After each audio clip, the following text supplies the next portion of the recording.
Hola, ¿qué tal? Mi nombre es Diego Guerrero. Bienvenidos a Derecho Debate TV. Todos los días escuchamos temas como transparencia, democracia, rendición de cuentas, derechos humanos. Pero, ¿qué significan estos conceptos y para qué nos sirven? En Derecho Debate TV analizaremos estos y otros temas desde una perspectiva jurídica, pero de la mano de otras disciplinas. El día de hoy hablaremos de un tema que nos inmiscuye a todos y que tenemos que conocer: violencia de género y feminicidio. Para tener una introducción y saber más del tema, le pedimos a Jessica que nos dé su opinión. Jessica, vamos contigo. Gracias, Diego. Y recordemos que el feminicidio es la manifestación de violencia más extrema contra la mujer.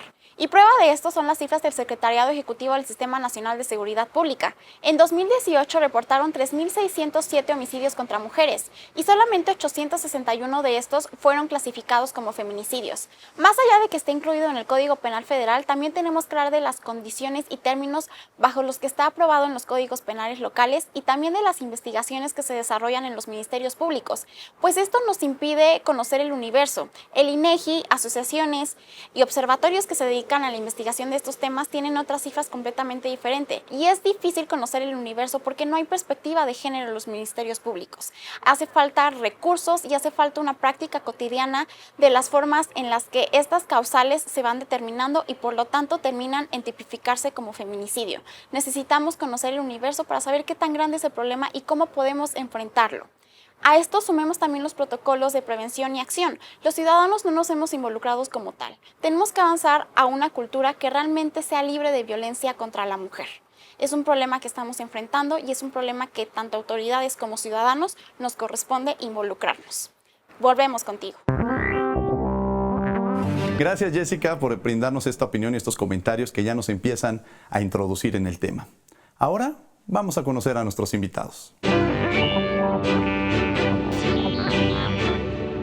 Carlos Juan Manuel Daza Gómez obtuvo, en su primer doctorado en Derecho, la mención honorífica bajo la tutoría del Dr. Raúl Carrancá y Rivas.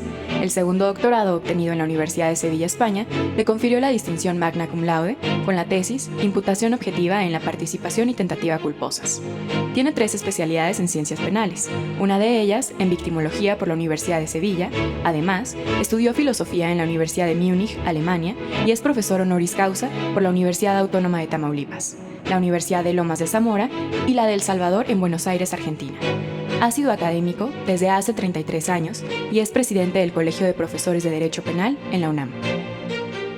Por su parte, Heréndira Cruz Villegas Fuentes estudió las licenciaturas en Derecho y en Ciencias de la Comunicación, así como diversas especialidades: en Derechos Humanos por la Universidad de Castilla-La Mancha en España, en Desarrollo de Estrategias de Participación Ciudadana por la Universidad Católica de San Carlos en Sao Paulo, Brasil, y finalmente Educación para Adultos por la Universidad Pedagógica Nacional y la Universidad Iberoamericana de la Ciudad de México.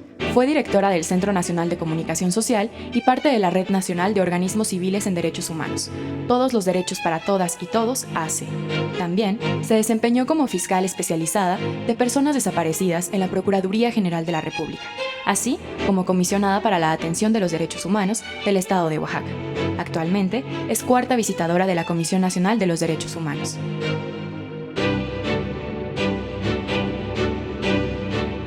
Bien, este es el perfil de nuestros invitados. Los invitamos a que nos sigan en las redes sociales. Estamos en Facebook, en Twitter y en Instagram como Derecho a Debate. Heréndira, Carlos, un placer tenerlos el día de hoy aquí en Derecho a Debate. Un gustazo, al contrario. Gracias por este honor de tenerlos, gentes queridas y admiradas en este espacio. Y bueno, la primera pregunta que surge referente al tema que vamos a abordar el día de hoy es: ¿qué es la violencia de género, Heréndira? Pues la violencia de género está muy claramente contemplada en el artículo 3 de Belén do Pará, que establece 9 derechos fundamentales. ¿Belén do Pará qué significa? Belén do Pará es la Convención Interamericana para erradicar cualquier tipo de violencia contra las mujeres. Esta fue fruto de una lucha feminista en los años 80, que fue muy importante, porque lamentablemente todos nosotros sabemos que los derechos no se ganan sino desafortunadamente con sangre, y esta fue una parte de un proceso que se hizo después de varios procesos reivindicatorios en América Latina, y se logró que fuera la primera convención en el sistema interamericano a favor de nuestras mujeres. En sus diversos articulados establece claramente los dispositivos concretos para prevenir, para erradicar y para atender este tipo de violencias. El artículo 3, como señalaba, establece 9 artículos fundamentales que tienen que ver con el derecho a la vida, derecho a la salud, los derechos de orden civil, de orden político, de orden de derechos culturales, sociales, ambientales y sobre todo económicos, que permiten pues evidenciar este tipo de violencias que en lo cotidiano se da. En esta perspectiva, pues evidentemente pues tiene claros indicadores para poder monitorear este tipo de violencias que lamentablemente en México, si bien es indignante, pues observamos que cada día hay muchos más retos, haya habido avances, hemos cumplido 25 años a distancia de Belén do Pará, a 10 de una sentencia que fue fundamental, que es la sentencia de Campo Algodonero. Campo Algodonero, ¿en qué consiste esa sentencia? Es una sentencia que hizo la Corte Interamericana, lamentablemente por los hechos feminicidas en Ciudad Juárez, en un campo de siembra y de cosecha de algodón, donde iban a tirar ahí los cuerpos de mujeres que lamentablemente habían sido ultimadas. Y se hizo una sentencia que es paradigmática a nivel mundial, donde aclara puntualmente los elementos sustantivos para un debido proceso y debida diligencia en la investigación que debe hacerse a favor de la investigación de los procesos feminicidas en el mundo. Carlos, cuando hablamos generalmente estamos hablando de violencia de género, pero el primer tema sería la violencia. ¿Esta violencia es distinta entre los hombres y las mujeres o cómo podríamos entenderla o cómo la vivimos? Fíjate que yo creo que acaba de dar un punto muy importante. A partir de que se hace ese marco jurídico, en todas las legislaciones a nivel internacional se empieza a llevar a cabo esta situación de poder regular y tratar de evitar esa violencia a través de regulaciones jurídicas. La pregunta es, a partir de que se han hecho estas regulaciones, ¿se ha disminuido la violencia contra la mujer? Entonces, el planteamiento técnico es, creo yo que hacía falta el marco teórico, esa es mi posición. Hacía falta el marco teórico, ya lo tenemos. Hace falta también protocolos que las autoridades hagan efectivos para poder tener consecuencias que redunden en que se disminuye esa violencia. Y también creo yo que paralelamente no nada más a un marco normativo, sino a un marco preventivo. Pero este marco normativo, estos protocolos, ¿permiten reducir la violencia? ¿O qué se requiere para reducir la violencia? ¿Qué es el gran problema o uno de los temas que nos aquejan a la sociedad? Yo nada más diría, el primero, la educación. Eso es fundamental, la educación. La cuestión de la educación dentro del núcleo familiar, que es fundamental. Creo que ahí es donde se parte para toda esa estructura y no nada más para disminuir la violencia, sino también la incidencia criminal. Porque ¿de dónde salen los delincuentes? Pues del núcleo familiar. Y cuando vemos que la misma familia crea secuestradores, toda una familia de secuestradores, toda una familia donde el papá es golpeador de la madre, donde golpea a los hijos, donde se ejerce violencia y los niños crecen con esa violencia, yo creo que ese es el punto de partida precisamente para una prevención del delito. Ahí es donde está el punto central. Erendira, ¿querías comentar algo sobre ese tema? Sí, yo quiero decir que lo que dice el doctor Das es fundamental. Efectivamente, debería de haber, por ejemplo, un protocolo homologado. Claro. No existe un protocolo homologado en el país. Ha sido la lucha feminista de todas nosotras para que la Conferencia Nacional de Procuradores asuma el protocolo que incluso ya hizo el MESEVI, que es el mecanismo de seguimiento justo a este dispositivo de violencias contra las mujeres que hicieron en la Comisión Interamericana. ¿Qué hablaría este protocolo homologado? Es decir, el protocolo señala cuatro elementos sustantivos. El primer elemento sustantivo es ubicar la situación de que generó la violencia. Es decir, tenemos un tema de subregistro también de violencias de género. Apenas, hace muy poquito, hace un año apenas el Sistema Nacional de Seguridad tiene el mecanismo para hacerlo. Y por otro lado, dice claramente cuál es una lógica feminicida. Y es por la razón de género y por una cuestión de desigualdad y de situación de desigualdad en términos de la relación entre hombre y mujer, que por el simple hecho de ser mujer eres violentada y eres ultimada. Ese es el tipo fundamental. Entrando al tema del feminicidio, Carlos, si lo tuviéramos o lo manejáramos en ese sentido, ¿no estaríamos no visibilizando el tema cuando la violencia también se está construyendo, se está generando también hacia los hombres? Sí, nada más déjame decir, que con lo que refiere ella, debe haber una política criminal. Cuando ella dice que se tiene que hacer una homologación, es concretamente una política criminal integral. Es decir, hacen un parámetro en un sector cuando tiene que hacerse a toda la sociedad. Y el segundo punto es, crean tipos penales a partir de todo esto, como es el feminicidio. Crean tipos penales. ¿Qué son los tipos penales? Los tipos penales son descripciones que se hacen en una legislación y no existía el delito de feminicidio o el tipo penal de feminicidio. Se crea a raíz de toda esta situación de que la necesidad de un marco jurídico y también a raíz de la problemática que ya nos acaba de exponer de las muertas de Juárez, en donde se dan cuenta que estaban privando de la vida por razones de género a las personas. ¿Sirve entonces que se haya creado esta figura del feminicidio? Yo creo que lo que hace es determinar una situación específica para regularla y poderla llevar ante los tribunales. Es decir, en vez de tener un tipo genérico como es homicidio y sin meterle una sola calificativa, que si es mujer la víctima, entonces se le podrá sancionar con tanta pena, lo que hicieron fue especificar y amplificar los tipos penales. Es decir, en vez de decir al que prive de la vida a una mujer se sancionará con tanto, aquí lo que dijeron fue se priva de la vida por razones de género y ponen 7 hipótesis para amplificar la fórmula, que llegan al grado hasta de meter la necrofilia, que eso ya sería un tema de discusión si debe estar o no por el bien jurídico tutelado. Sí, pero depende que sí. Sobre todo en esta parte yo, me gusta yo coincido y me parece importante, pero la necrofilia podremos tener otro debate que nos invites para este tema, porque sí, efectivamente ha habido procesos de necrofilia gravísimos por simplemente ser mujeres y hay una situación también de una sociedad patologizada. Es decir, no existiría este tipo penal si no existiera una realidad concreta.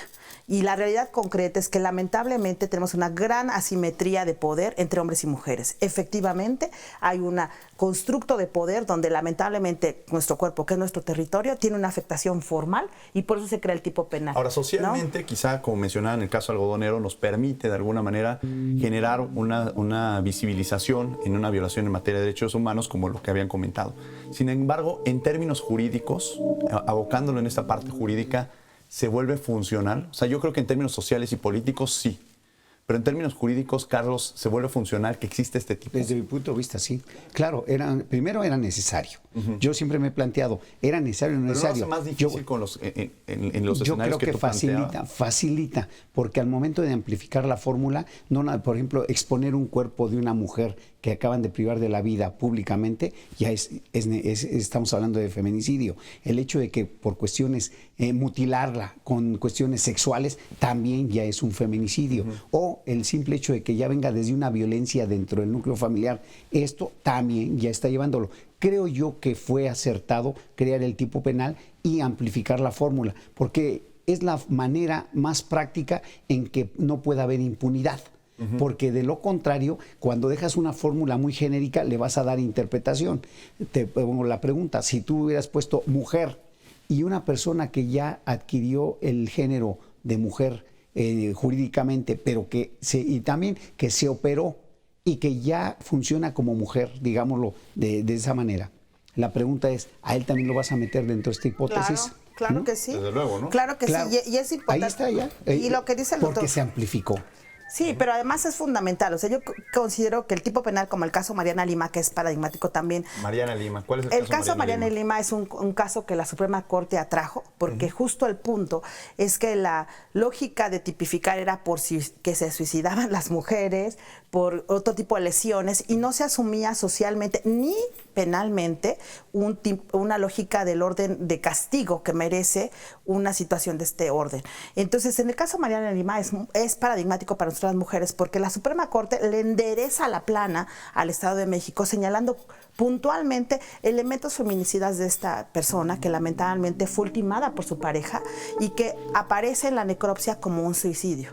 Entonces establece puntualmente no solamente el debido proceso ni la debida diligencia con los estándares pertinentes para la investigación con una perspectiva de género, que esto es fundamental, porque no podemos tampoco observar un fenómeno sin un proceso pertinente con base a los estándares en ello. Entonces, esta sentencia es ejemplarísima porque establece eso. También establece otro elemento fundamental que es el impacto con las familias, porque hay una hermenéutica de los casos. La hermenéutica de los casos tiene que ver con estas violencias normalizadas, donde lamentablemente las mujeres se observan como natural que mi esposo me pegue, que mi esposo me amenace, en fin, ¿no? El tema familiar entonces juega un papel importante justamente en la posibilidad de que se construya una mayor violencia de género. Totalmente. Es decir, son lógicas aprendidas y lamentablemente es un proceso que debemos de ir desestructurando con las nuevas generaciones porque empieza en el núcleo familiar. Efectivamente, el punto sustantivo empieza desde lo privado y lo público. Es decir, cómo lo privado impacta a lo público y justo las diversas sentencias y la perspectiva de género es señalar puntualmente los procesos de juzgamiento y de cuestiones de orden de procuración de justicia y en términos de derecho que tenemos que tener una perspectiva de género para atender este tipo de fenómenos. Carlos, el tema de violencia de género en México, ¿es igual en todos los estados o hay un mayor índice en algunos estados? ¿Cómo se encuentra el tema? Fíjate que no se tiene esa estadística que digamos general para ver cómo está, precisamente porque seguimos teniendo códigos penales independientes. No hay un código penal único. Se está creando ya el código penal único en este momento, pero hay estados que no recogen todo el feminicidio. Entonces ya ahí tenemos un problema. ¿Por qué tenemos tantos códigos penales? ¿Por qué un código...? Porque no ha habido una política criminal integral adecuada. Y yo creo que el Estado ha cometido un gran error. Hacen un código sustantivo para toda la República, pero lo fundamental era tener el código sustantivo y el código adjetivo. Y el código adjetivo lo hacen, pero no el sustantivo. Entonces ya crean un problema. ¿Por qué? Porque la interpretación de cada Estado tiene que ir adecuado al código adjetivo. Entonces... Eso es un problema, entonces, para poder aplicar el derecho. De hecho, ahorita ya está, hay comisiones ya trabajando, en las que yo estoy trabajando, el Código Penal Único, que tiene que salir, hay una necesidad de hacerlo. ¿Por qué? Porque se puede recoger adecuadamente la parte fundamental de cada Estado sin violar su soberanía, pero llevarlo a él. Pasa en Alemania, pasa en España, pasa en Argentina, pasa en los países, en la mayoría de los países tenemos un código sustantivo y un código adjetivo. Aquí es donde tenemos nosotros 32 códigos, más el código federal, más el código militar. No, entonces es una barbaridad. Aplicación. No. Y eso se vuelve un paraíso para la delincuencia. Totalmente. Y la CNDH, nosotros en la cuarta visitoria donde tengo el honor de servir, hemos insistido mucho en esta parte de la homologación, primero de estos instrumentos fundamentales para la investigación y la debida diligencia, y el primer respondiente, que además es la policía municipal, que no tiene la menor idea la policía municipal en un rancho, en una colonia, en un barrio, para atender este tipo de situaciones. Incluso hasta los servicios de salud pública, pues ¿por qué llegar a una escala donde una mujer llega primero con contusiones, cierto tipo de lesiones que son claras tendencias feminicidas? Pero hay otro instrumento que me parece importante colocarlos, que son las alertas de género. Las alertas de género es un instrumento que se propició a través de un dispositivo que ciertas luchas feministas dieron para poder ir visibilizando y atender en los territorios donde hay violencia feminicida este tipo de acciones de orden preventivo. Entonces apartan ciertos recursos para poder fortalecer capacidades en los sistemas de procuración de justicia y de impartición de justicia. Actualmente hay 20 alertas de género en el país, hay 10 procedimientos y curiosamente ese puede ser un indicador fundamental también para observar las cuestiones de tendencias feminicidas. ¿Estas alertas de género son como las recomendaciones? ¿Las tienen que aceptar las entidades Formalmente federativas? hay un grupo de trabajo que a través del CONAVIM, de la CONAVIM, que es la Comisión para Atención de Violencia a las Mujeres, que es una instancia dependiente de la Secretaría de Gobernación, donde está un grupo de expertas, un grupo de sociedad civil y la CNDH como el órgano observante para eso. Hablaba sobre recursos. ¿Hay posibilidad de reparación del daño cuando hay...? Formalmente sí, es decir, obligadamente se da un procedimiento para reparación del daño, donde evidentemente se da la atención específica a los menores, si hay niños y niñas y adolescentes como parte de la afectación fundamental, y sobre todo en la atención para prevenir, es decir, que haya una garantía de no repetición, como se dice en materia de derechos humanos, para que eso que sucedió en Guerrero no vuelva a suceder de otra manera para otras mujeres. Un problema, Carlos. Déjame retomar lo de alerta. Para mí, no, las desconocía lo de la alerta de género, pero es fundamental porque es una parte preventiva. Si esto se pudiera difundir más, si esto se pudiera amplificar más, yo creo que tendríamos mejores resultados y no tendríamos que llegar al feminicidio y no tendríamos que llegar a otros. Yo creo que lo que está haciendo la Comisión de Derechos Humanos al poner estas alertas de género, creo que es fundamental porque se hacen diagnósticos de las zonas y el problema específico y se puede atacar, si no, no lo puedes hacer. Porque yo estamos creo que es visibilizando el problema, ¿no? Que creo que lo importante cuando hablamos de reparación del daño es que no exista la repetición. Es decir, muchas veces pensamos en los temas económicos, pero lo importante es que no haya la repetición. Y creo que estas alertas de género coadyuvan a que no existen este tipo de problemas. Y bueno, vamos a un corte, estamos en Derecho a Debate B y regresamos. Defino el feminicidio como homicidio en el sentido de que las personas que lo hacen no tienen el pensamiento de valorar una vida, una estrategia de marketing para las grandes compañías que lo absorben, porque es como llamar la atención de las personas. Y la otra es el ataque al sentido más débil. Las tres palabras para definir feminicidio son odio, miedo y desamor. Odio respecto al odio que se le tiene a la mujer, a la figura tal cual, femenina. Miedo a partir de los que ejercen el feminicidio. Este miedo que se tiene hacia la mujer, que el hombre lo pueden llegar a rebasar. y el desamor, no solo a la mujer, sino creo que a la humanidad. Violencia, inseguridad y desigualdad, porque vemos que los hombres nunca han aceptado a las mujeres como sus iguales, las ven como su contrario y eso los lleva a la inseguridad de creer justamente que son superiores y pues eso los lleva a la violencia, por el miedo, por las inseguridades que tienen. Y si tuviera que describir en 3 palabras el feminicidio, sería asesinato, misoginia y machismo. Las palabras que me vienen a la mente cuando escucho feminicidio son terror, violencia y obviamente tristeza. Terror porque simplemente no concibo que en estas fechas esté ocurriendo eso contra las mujeres. Tristeza porque siento que aunque hemos crecido como grupo en la sociedad y hay una igualdad, en teoría debería haber una igualdad, en la práctica pues vemos que no. Y finalmente violencia, pues porque sales a la calle y escuchas las noticias y no hay otra cosa que no sea violencia en estas fechas. Feminicidio, en 3 palabras: odio, venganza y creo que la 3ª palabra sería enfermos. Enfermos si por nuestro género, si porque se sienten superiores y al matar de la manera en que lo hacen, se sienten con la fuerza, se sienten grandes quien lo hacen. Eso sería como yo podría definir feminicidio. Utilizaría matar, mujer y odio. Yo puedo definir al feminicidio como muerte, mujeres y sexo débil.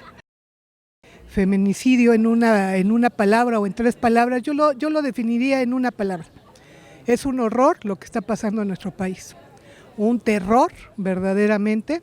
Entonces, pues es un tema que está pendiente y que nos los deben en la agenda nacional.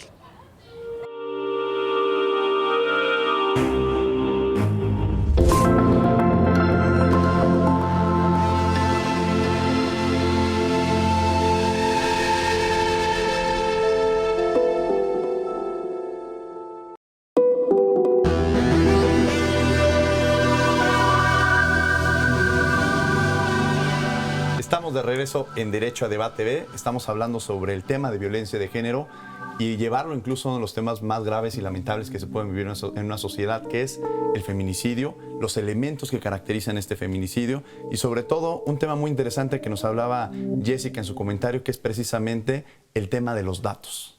Los datos son alarmantes, doctor Carlos Daza. Hablar de estos números nos reflejan que efectivamente se ha visibilizado, pero se ha aumentado el tema del feminicidio. Sí, fíjate que nada más quiero hacer un marco.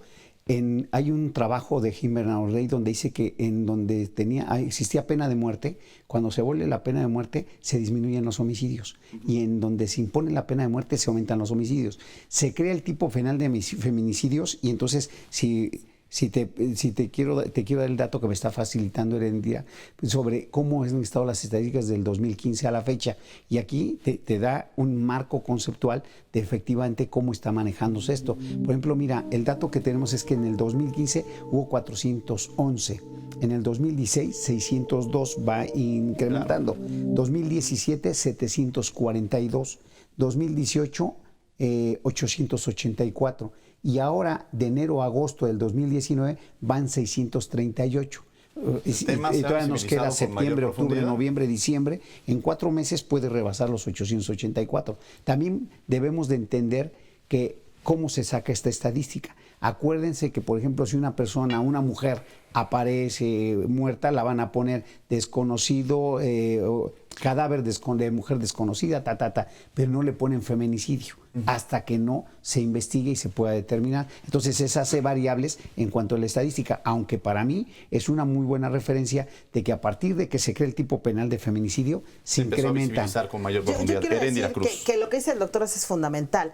Primero, las mujeres, porque se traducen números, es un poco sensible decir, pero ciertamente las mujeres que lamentablemente han fallecido en estas condiciones o han sido asesinadas y ultimadas, literalmente dicho, debería de ser a la inversa. Por ejemplo, nosotros como Comisión Nacional de Derechos Humanos hicimos una investigación sobre violencia feminicida en las procuraciones de justicia, las instancias de procuración de justicia. No nos contestaron todas, ese es un primer indicador. El segundo indicador es que Sinaloa, debo de aplaudir, que es la Fiscalía General, con mejores prácticas para la cuestión de investigación feminicida, porque de origen, al revés de lo que dice muy bien el doctor, ellos califican como feminicidio. Sí. ¿No? Entonces, de origen calificas y aunque después en la investigación vas determinando otras características, ayudan un poco a ubicar el estándar de origen que debe de tener por las condiciones y la hermenéutica. La primera línea de investigación la primera debe línea, ser por el hecho de ser mujer. Por las condiciones y la hermenéutica. Exactamente. Por la hermenéutica en la cual fue probablemente sea por otros factores, pero no por las condiciones, eso, entonces debo reconocer, porque además fue ex ombus person el actual Ríos Estavillo. Juan José fue mi compañero. Entonces Juan José es una gran persona que además tiene una gran sensibilidad y habla de esta perspectiva que independientemente que exista o no el tipo penal, él dice yo voy con esto, ¿no? Esta otra cuestión me parece importante colocarla. Es decir, efectivamente empezamos con un 2019 de 7 mujeres ultimadas al día. Ahora vamos a 10 mujeres ultimadas al día. ¿Qué significa esto? ¿Y qué nos pone a revisar en términos no solamente del orden jurídico formal, sino del origen que genera las violencias? Porque aquí podemos hablar de diversos tipos de violencias, que el último grado, lamentablemente, la tendencia feminicida. Nosotros tenemos un proceso que tú eres aliado de nosotros, que es la Escuela de Igualdad Sustantiva, porque hay un tema ahora, doctor, que nos parece muy importante. Está la igualdad total, es decir, la paridad total. Eso va a significar también otro tipo de violencias en los territorios, por los procesos de participación de las mujeres. Nosotros que venimos de Oaxaca sabemos perfectamente lo que va a implicar, porque también esos van a ser feminicidios, lamentablemente, si no preparamos, si no prevenimos y no atendemos previamente con un sistema. Yo quiero abordar ahora un tema fundamental, que es el Sistema Nacional de Protección para las Mujeres. Sistema Nacional de Protección para las Mujeres. Ese sistema es fundamental. La Ley General por una Vida Libre de Violencia establece este sistema, es decir, tener a todas las instancias de gobierno, a los 3 niveles de gobierno, para poder discutir y tener una perspectiva de género para la atención de ello. Es decir, en el orden preventivo hay violencia económica, en el orden, que es lo que genera la dependencia también con los hombres y mujeres y que lamentablemente llega a ultimar vidas, ¿no?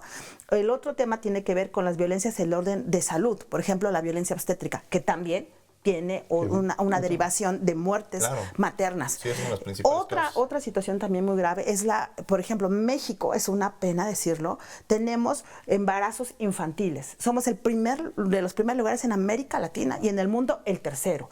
Esto es delicadísimo y esto va aunado al matrimonio infantil, que también que apenas recientemente afortunadamente con las diputadas tenemos un seguimiento a todos los mecanismos de CEDAW, que es el Comité para las cuestiones de atención por una vida libre de violencia y discriminación de la ONU, y que ellas asumieron los compromisos de CEDAW, y estas son las recomendaciones. La CEDAW de Naciones Unidas ha reiterado la importante necesidad de fortalecer los sistemas de protección. Nos has puesto sobre la mesa diversas formas de violencia en las cuales pueden enfrentarse las mujeres.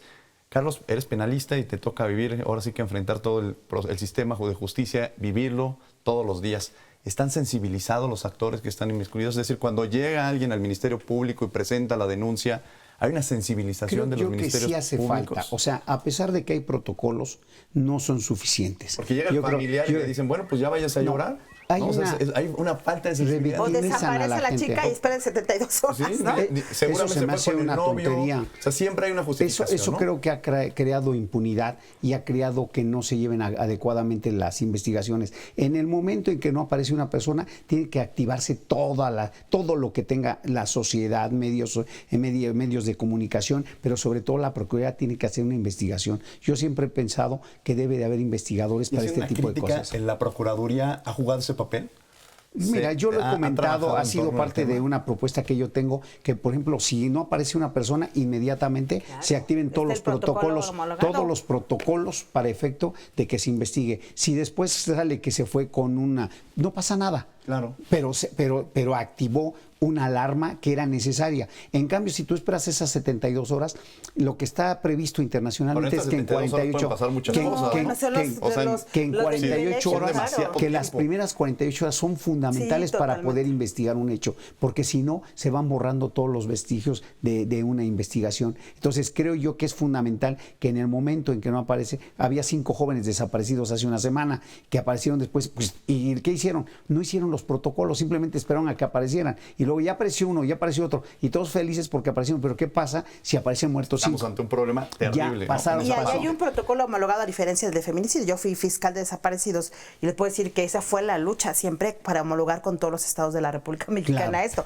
Y el feminicidio no existe, es que Diego, el tema, ese es un tener tema. la ley, podemos tener las instituciones, pero en la práctica real, que eso es a mí lo que me llama mucho la atención, es cómo se está llevando a cabo. Porque tenemos muy claro, o sea, lo que dicen es, en la teoría podríamos decir, ya estamos llevando todo el procedimiento, pero ¿qué pasa esa madre, ese hermano, ese hijo, que de pronto se acerca al Ministerio Público y lo primero que le dicen es, seguramente se fue con su novio, seguramente anda de fiesta, igual ella tuvo la culpa? O sea, todos estos adjetivos, cómo se vestía provocadoramente, o sea, todos estos adjetivos estaba borracha, que no ayudan. Y no lo dice el vecino, sino lo dice quien la autoridad que debería generar justicia. Yo creo que debería ser al revés. La autoridad, en vez de desinhibir a la gente para que denuncie o para que aporte, inmediatamente tendría que actuar.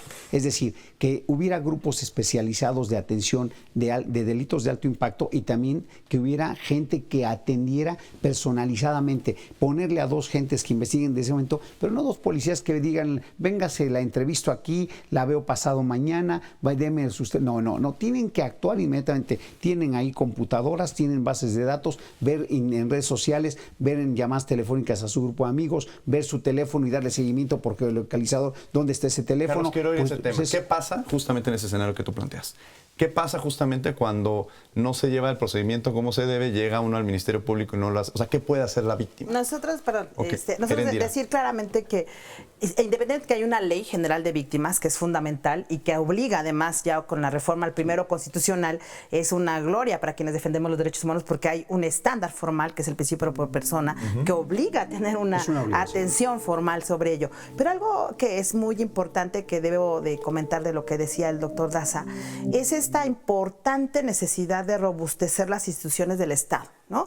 Nosotros como Comisión Nacional de Derechos Humanos los invito a todas y a todos nuestros queridos amigos televidentes que vean los estudios que hemos hecho. Hay estudios y además tenemos un atlas, Diego, hicimos un atlas padrísimo, doctor, le platico a todos nuestros amigos también, donde hicimos estado por estado la vinculación de las violaciones a derechos humanos de las mujeres en los territorios, porque al final los derechos tienen una afectación en los territorios y se observa cuál ha sido las omisiones de los ministerios públicos, las omisiones de las policías, las omisiones de las instancias de salud y de seguridad. Entonces, en todos los ámbitos. Entonces, las invito a que vean ese atlas de género, que es innovador, padrísimo, que lo hicimos con la UNAM. Desde una perspectiva social, la pobreza y la desigualdad tienen un factor importante en este tipo de delitos. Sí, lamentablemente sí, pero también hay violencia feminicida en estratos socioeconómicos altos.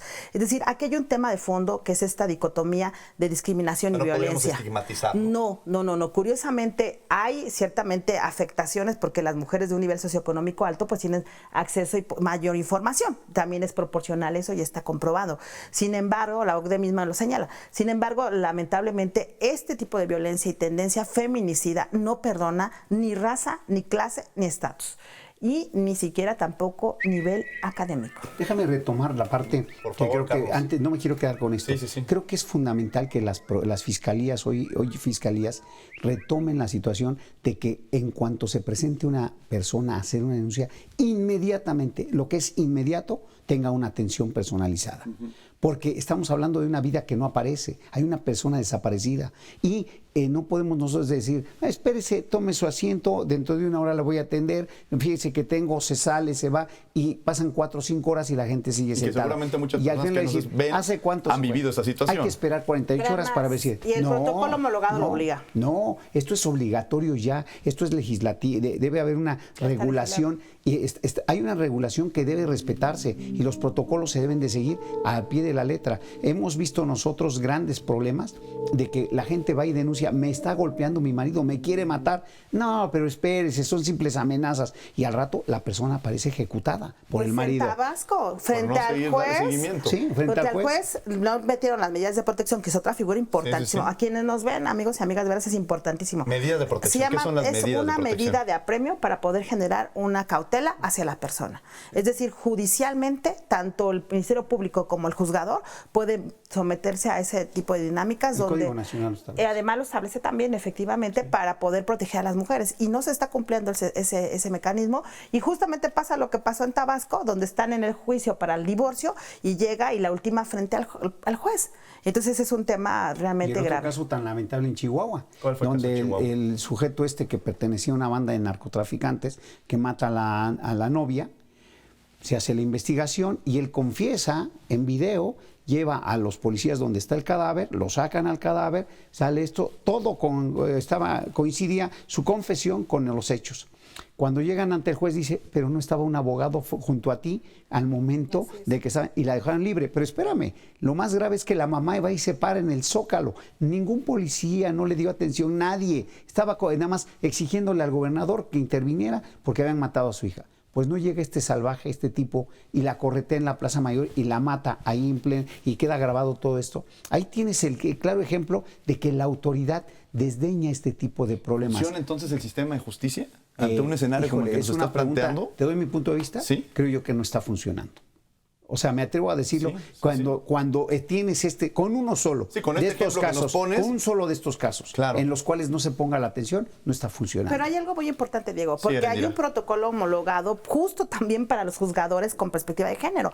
Después del caso Mariana Lima, que yo lo señalaba, establecieron formalmente la obligatoriedad de los juzgadores para que tengan la pertinencia de ubicación preventiva, de atención y de juzgar con una lógica de género, y que, bueno, me parece que es importantísimo y es una tarea fundamental de una voluntad, porque también aquí debemos de hablar de voluntades, de sensibilidades, y que en esta cuestión debería de implementarse pertinentemente este protocolo con perspectiva de género y de la atención de casos feminicidas. Puntualmente, Carlos, en el términos jurídicos, ¿qué tendríamos que cambiar? O sea, ¿qué tendría que cambiar en el sistema de justicia creo que primero, para que sea efectivo el tema los protocolos, existe la ley.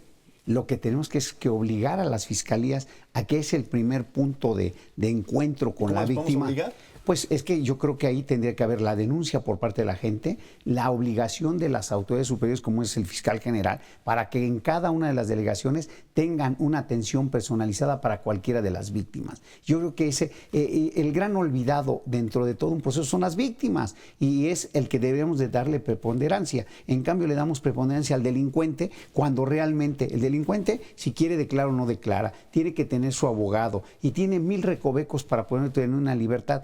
Cuando la víctima llega, no la atienden, pues imagínate cómo está desnivelado todo este proceso cuando se dice que se buscaba un equilibrio entre las partes. Entonces, creo yo que no está funcionando y tenemos todos los instrumentos, ya están los instrumentos legales. Ahora hay que bajarlos para que obligatoriamente cada una de las autoridades los cumpla. En términos de los organismos no jurisdiccionales de protección y defensa de derechos humanos, ¿cuáles son los puntos o por dónde se trabaja para que podamos erradicar? Hay 6 puntos concretos. El primero es la formación de cuadros pertinentes para entender esto.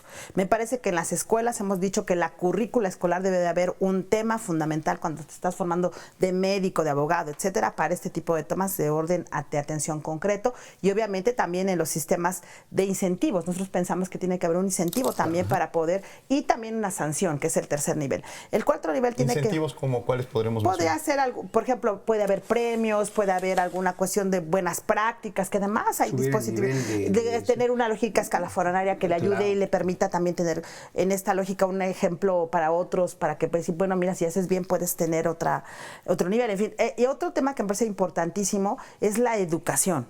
O sea, finalmente, si no haces una lógica de orden preventivo desde los niños y las niñas, en una lógica además multicultural, porque este es un país con 69 naciones, con diversas lenguas, y no hay esta perspectiva pluricultural ni étnica para atender este tipo de temas que además se van normalizando en nuestras comunidades indígenas. Quiero regresar contigo justamente para que nos platiques desde la escuela itinerante, que es un trabajo en el cual se ha desarrollado y se ha fomentado precisamente estos temas de derechos humanos. Vamos a Descubriendo tus derechos y regresamos a Derecho a Debate TV.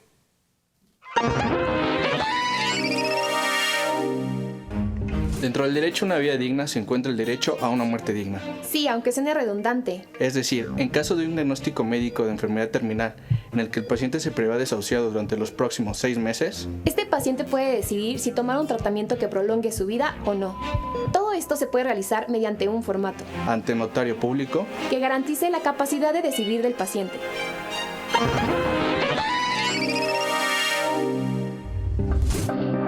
Estos fueron Descubriendo tus derechos. Cada semana vamos a tener esta sección donde conoceremos más de los derechos que tenemos todas y todos los ciudadanos en este país y que de alguna manera también podamos ejercer estos derechos, porque para poder exigir estos derechos siempre es importante conocerlos y para eso Descubriendo tus derechos nos va a mantener informados de los mismos. Estamos de regreso hablando precisamente sobre el tema de feminicidio. Los invitamos a que nos sigan en las redes sociales. Estamos en Twitter, en Facebook y en Instagram como Derecho a Debate. Heréndira, Carlos, estamos hablando precisamente sobre este tema tan sensible dentro de la sociedad. Hemos puntualizado, y yo estaba con Heréndira hablando sobre el tema de prevención, y hablábamos sobre esta escuela itinerante, sobre el tema de la educación, el papel que juega. Fíjate que debo de agradecerte a ti, porque siempre es un buen aliado y toda la locura, don Carlos, este muchacho no la sigue. Pero algo importante que nuestros amigos que nos ven pueden seguirlo, porque es un formato de educación a distancia, donde ustedes pueden inscribirse el año que entra, porque es gratuito y es un diplomado que permite acercarnos. Además han estado personas de lujo, de verdad, en este proceso de formación. Han sido en 8 estados, en los 8 estados donde mayor violencia feminicida tenemos. Es por eso que los escogimos en Chihuahua, en el Estado de México, en la Ciudad de México, en Chiapas, en San Luis Potosí, en Veracruz y demás. Bueno, entonces debo decir que esta escuela de igualdad sustantiva, donde tú eres nuestro padrino, hablando de padrinos, en el Senado de la República también, está el INPI, el Instituto Nacional de Pueblos Indígenas, está la Comisión Nacional de Derechos Humanos, conjuntamente con una organización que se llama Mesa de Mujeres, que es la que llevó el litigio de Campo Algodonero, donde pues justamente hicimos sinergias para poder formar a servidoras y servidores públicos, porque están gente de las procuradurías, están todas las ombudspersons de estos estados, entonces está súper lindo porque están las comisiones estatales de derechos humanos y tribunales. Entonces se junta la acción jurisdiccional con la no jurisdiccional, justamente para tener estos elementos sustantivos para atender los temas de violencias de género, pero sobre todo prevenir. O sea, cómo desde un ministerio público puede atender a una persona, porque a veces también el doctor señala unas cosas, pero yo fui fiscal y muchas de las cosas que suceden es porque no sabemos cómo hacerlo o porque no tenemos incentivos para hacerlo correctamente. Entonces, esta escuela es justamente ayudar a que la gente sepa cómo atender, qué sensibilidad debe de tener y sobre todo tener pasos muy claros para poder aceitar, y reitero el tema del sistema, porque el sistema es fundamental. Es decir, no pasaría todo lo que narró el doctor Daza si un sistema de orden, de impartición, de procuración de justicia, de orden legislativo, que ese es otro tema también real, claro. Los presidentes municipales, los gobernadores y todas las instancias del Poder Ejecutivo tuvieran una lógica conjunta para poder atender esto, no sucedería. Carlos, ¿cómo logramos identificar? Ya hemos hablado del problema, hemos puesto ejemplos, hemos dicho la importancia, hemos generado mecanismos quizá para prevenir, pero ¿cómo detectamos o cuál es la estructura del feminicidio en términos jurídicos? Déjame poner sobre la mesa antes de contestarte un planteamiento. Si nosotros tenemos la estadística de que se ha incrementado el feminicidio, y por otro lado nos acaba de explicar perfectamente Heréndira todo un marco normativo que se está haciendo para prevenir y para hacer los protocolos y las alertas, todo esto. Entonces, ¿qué nos está faltando? ¿Qué está sucediendo? ¿Qué es el factor por el cual, si ya tenemos todo este engranaje jurídico que está bien hecho, ¿por qué se está incrementando? Entonces, yo creo que aquí tiene que ver mucho el punto educación. Sí. Porque la gente, aunque le pongas, por ejemplo, el tipo penal de feminicidio no es cualquier cosa. Para mí le pusieron de 40 a 60 años de prisión.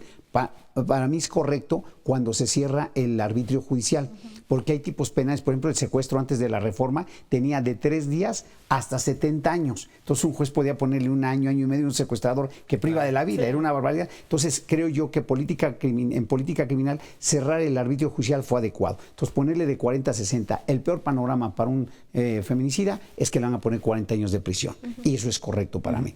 Entonces, equiparado esto, tiene ¿Pero aumentar las penas significa que se reduce? No, aumentarla no, cerrar cerrar nada más el perfecto. O sea, pues no, para mí las penas muy altas, si pasa en España y pasa ahorita en la Comunidad Europea, están buscando, por ejemplo, perdón que traiga a colección porque traigo muy fresca esta información. Las penas más altas, hay cadena hasta perpetua, pero la pena más alta es 15 años. En el caso de La Manada, que fue todo un escándalo, que tiene que ver con una cuestión sobre una menor, una joven de 18 años, le pusieron 15 años de prisión, pero ¿sabes dónde es donde ha funcionado? Que se aumentaron las penas pecuniarias. O sea, todo lo que es pena pecuniaria se aumentó y entonces el resultado es que se disminuyeron los delitos. Es llamativo esto. En vez de aumentar las penas, aumentaron las reparaciones. Sí. Entonces te ponen penas millonarias y entonces la gente ve el caso de Messi, ve el caso de Cristiano Ronaldo. Le ponen 1 año de prisión, pero le meten 50, 60 millones de euros. Entonces, eso ha funcionado para prevenir los delitos. Y que es llamativo en el contexto europeo. Ahora, llevado a nosotros, yo lo que quiero plantear es que hace falta que todo esto que está bien organizado, que ha habido un gran desarrollo, porque hay que reconocer que no existía esto, estamos hablando de los últimos 15, 20 años para acá, ha habido un gran desarrollo sobre toda esta materia y creo que era fundamental hacerlo. Creo que vamos por el camino indicado, creo que ya se sembró para poder cosechar lo adecuado, pero creo yo que falta todavía mayor difusión, que las autoridades se pongan las pilas y que hagan lo que conforme a derecho o corresponde, que es ahí el otro factor, que las familias dentro del núcleo familiar trabajen paralelamente con las autoridades y con la sociedad y que la Comisión de Derechos Humanos está haciendo una gran labor porque es la gran difusora de todo esto y creo que es la pionera en dar esta formación y estructura para la prevención de los delitos. Y entonces, cuando nosotros tengamos esto, el resultado va a ser en breve.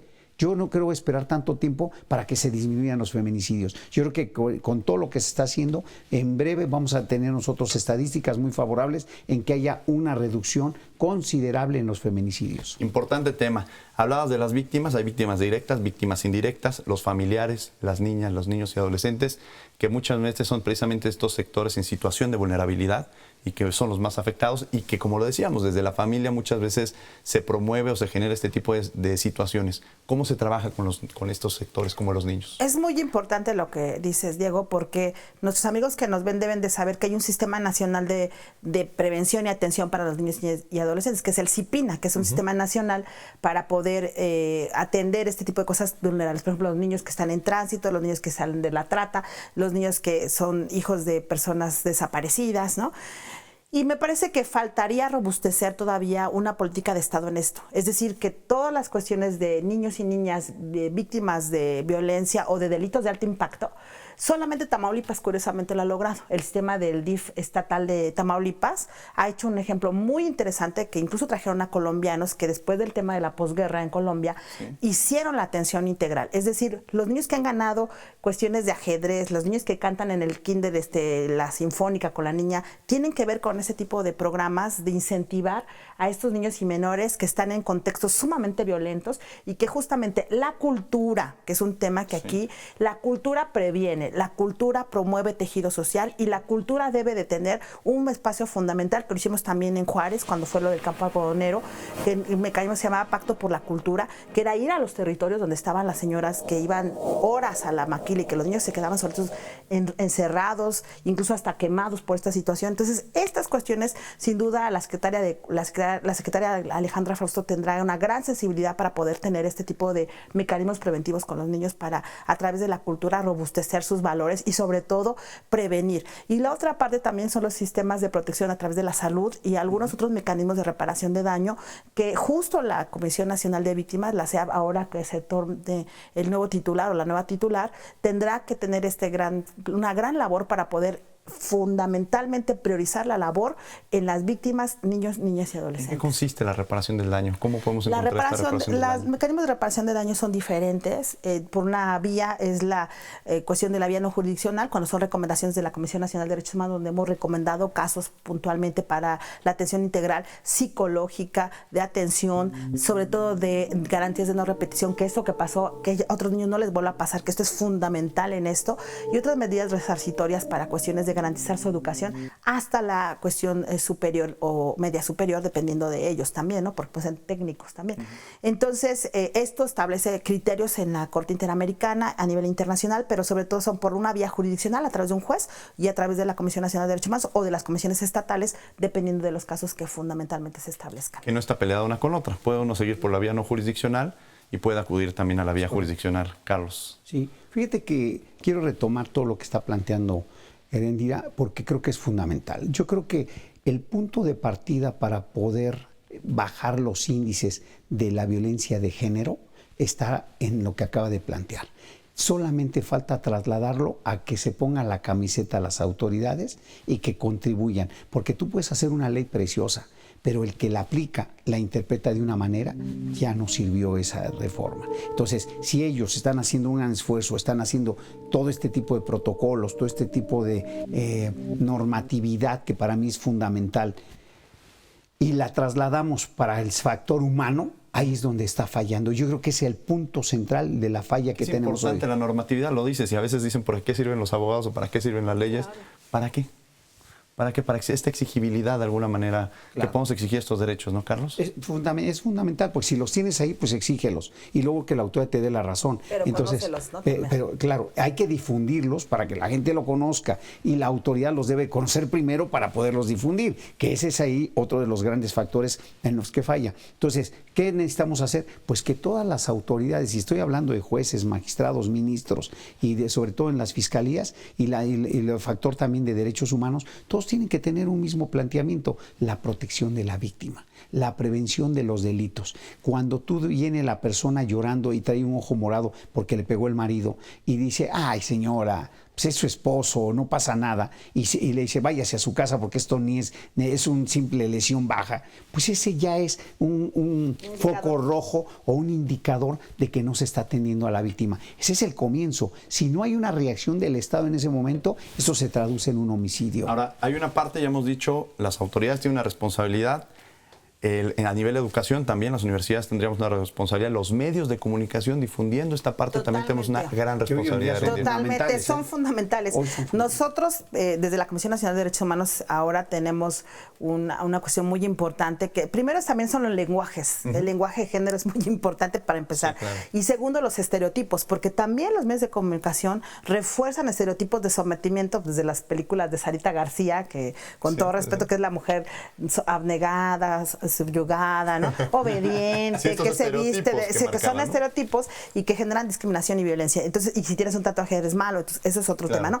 Y juegan un papel fundamental en la lógica, por lo menos de difusión de los derechos humanos, son unos grandes aliados y aprecio el trabajo de gente muy comprometida que incluso ha ganado premios y hay varios premios que como Comisión Nacional de Derechos Humanos tenemos para incentivar la labor periodística a favor de la defensa de este tipo de cuestiones y sobre todo agradecer también que ahora en la lógica de las igualdades, no solamente es tener diputadas o de tener gobernadoras sino también la posibilidad de que los hombres y las mujeres no nos veamos en confrontación. Y ese discurso tiene que ayudarnos los medios de comunicación para que día a día los hombres y las mujeres puedan, las niñas ahora jugar fútbol, las niñas puedan ser científicas, hasta Barbie, bueno, ya ha sacado una línea de científicas, ¿no? Entonces, decir que justo los medios nos parece que es una ventana de oportunidad para poder, este tipo de espacios como el tuyo, Diego, que te apreciamos esto, porque son fundamentales para renovar nuevos códigos de relación entre hombres y mujeres. Carlos, tú también eres muy asiduo a los medios de comunicación, trabajas con ellos. ¿Cuál es la responsabilidad? Sobre todo has tenido toda esa parte, ese papel. Primero, felicitarte porque lo que estás haciendo es un medio de comunicación, estás difundiendo un tema fundamental hoy en día que va dirigido al núcleo familiar. Creo que es parte. Segundo, para todas las jóvenes, para todas las jovencitas, para las niñas, para las madres de familia, tener conocimiento de estos hechos de expertos como es Heréndira, en el caso de cómo tiene la protección y qué derechos tiene, creo que es fundamental. Y yo quiero cerrar mi participación agradeciéndote que nos permitías, Heréndira, a mí ser tus padrinos de este primer programa, qué lujo. Porque la verdad es extraordinario y sobre todo creo yo que haces una gran labor social, el de difundir programas de alto nivel como el que estás haciendo con Heréndira, en el sentido de que son temas de sensibilidad social. Son temas de impacto me gustaría tocar social. esta parte del tema de la responsabilidad social. Ya hablamos de la responsabilidad de los medios de comunicación, de la educación, pero ¿cuál es la responsabilidad que tiene la sociedad, quienes nos están escuchando? ¿Cómo pueden empezar a trabajar para empezar a erradicar el tema del feminicidio? Yo creo que es algo importante que no hemos dicho este día, pero la OIT acaba de sacar un tema importantísimo que tiene que ver con violencia y acoso sexual. Y la OIT es la Organización Internacional del Trabajo, para quienes nos ven. Esta institución es importante porque ya habla de una vinculación de las empresas y los derechos humanos como obligados para que esto no suceda como algo normal. Porque la mayor parte en este país las violencias se dan en el hogar, en las escuelas y en el trabajo. Y esto es fundamental porque nos ayuda a difundir adecuadamente esto. Carlos, muchas gracias por haber estado con nosotros el día de hoy. ¿Algún comentario que quieras hacer para cerrar? Simplemente agradecerte y augurarte que va a ser un excelente programa y que va a ser de un gran servicio social, sobre todo. Carlos Daza, muchas gracias por haber estado con nosotros. Heréndira Cruz, muchas gracias por siempre ser una aliada y estar apoyándonos en estos proyectos. No, hombre, al contrario, un honor primero estar con el doctor Daza y contigo como padrinos en este espacio y decirles a sus amigos que nos ven que no se pierdan esta serie, que esta serie vale la pena y que desde la Comisión Nacional de Derechos Humanos el poder de la gente está en ustedes. Que además han tenido, quiero abundar en esa parte que decías, qué gran comercial acaban de sacar con la Sonora Santanera. La Sonora Santanera, que les mando un beso cariñoso a la señora, la viuda de Carlos Colorado, que fue muy gentil, y por supuesto a don Gil, que es el manager, y a don Andresito, que es el histórico de la Santanera. Yolanda Colorado. No, ha sido maravilloso. Pues bueno, se nos ha terminado el tiempo. Les invitamos a que nos sigan en las redes sociales. Estamos en Twitter, en Facebook y en Instagram como Derecho a Debate. Ha sido un placer estar con ustedes hablando de este tema. Agradecemos a Carlos Daza, que ha estado con nosotros, a Heréndira Cruz, a Jessica, que también nos haya dado su opinión sobre el tema. Y nos vemos en su programa Derecho a Debate TV.